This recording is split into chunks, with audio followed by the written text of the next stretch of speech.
Magandang araw mga kauma. Ito naman si kauma. At tayo ay mangangahoy ngayong umaga dahil dito tayo sa farm. Nahanap tayo ng kahoy, no? Dahil maraming kahoy dito mga kauma. So ito ay purpose din natin para makatipid tayo. So, ayan yung kasama ko ay si Tuto. Ayan to. Okay. So, yan siya mga kauma. Ito ay sanga ng santol tree na natumba dito, no? Wala na yung mga sanga. So, ayan. Marami tayong makakahoy dito, no? Ayan pala, buo-buo. So, ito. May slab pala dito to, oh. Malaki, oh. Ito, oh. Ayan, mga kauma, oh. Pwede pa to gawing upuan to. Bangko. No? So, ito rin. Ito yung pinakamalaking puno. No?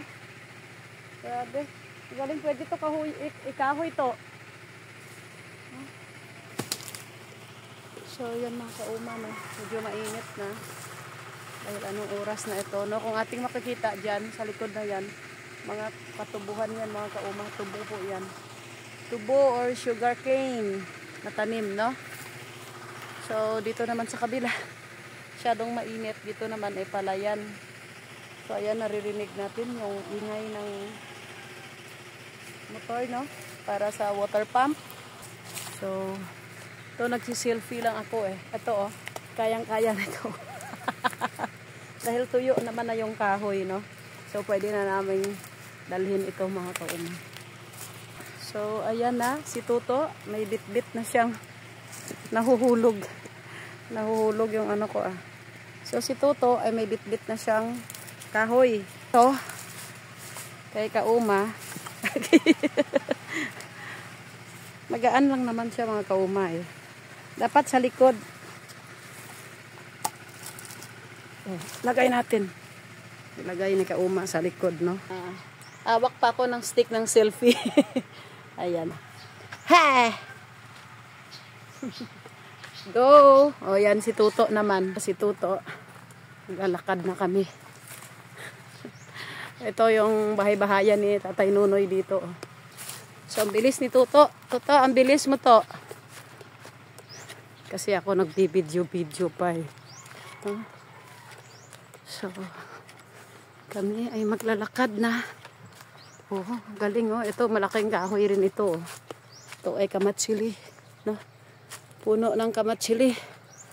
So, ayan. Grabe oh. Dami lukot-lukot. Ito, ang bilis na ni Tuto. Ayun na siya, oh, mga kauma. So, tayo naman ay pabanjing-banjing lang. Ayan. Andyan yung mga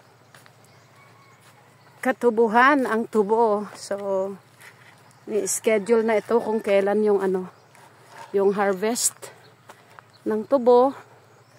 Dahil ang inaantay pala ay yung schedule ng pagiling, no?